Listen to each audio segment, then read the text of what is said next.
मुंबई के भीड़भाड़ वाले इलाके में एक पुरानी सी ऊंची इमारत थी, जूमी टॉवर। लोग कहते थे कि उसकी 13वीं मंजिल पर कोई नहीं रहता, क्योंकि वह मंजिल मौजूद ही नहीं है। फ्लोर लिफ्ट में दिखता था, पर जब कोई गलती से उसका बटन दबा देता, तो लिफ्ट झटका खाकर वहीं रुक जाती और दोबारा चलने में देर लगती थी।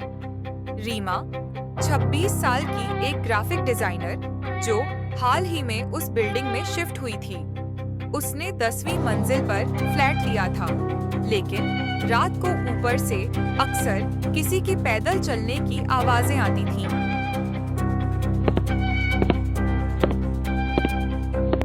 पहले उसने सोचा शायद कोई बच्चा दौड़ रहा हो, पर धीरे धीरे उसे एहसास हुआ कि ऊपर कोई रहता ही नहीं।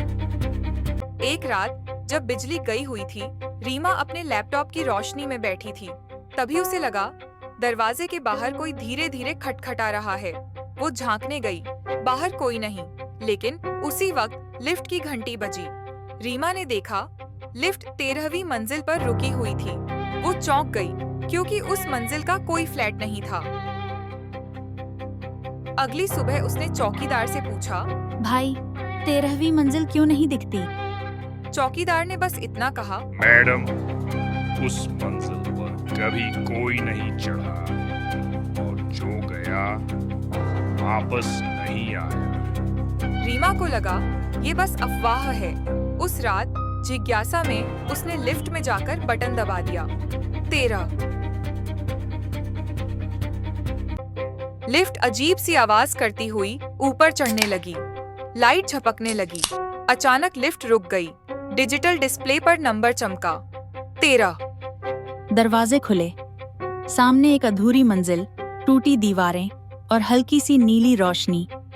हवा में धूल तैर रही थी, पर वहां रीमा ने मोबाइल की टॉर्च ऑन की।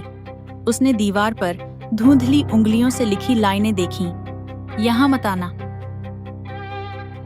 वो पलटी तो देखा लिफ्ट का दरवाजा खुद ब खुद बंद हो चुका था। रीमा ने बटन दबाया, पर लिफ्ट हिली नहीं। फिर पीछे से हल्की आवाज आई।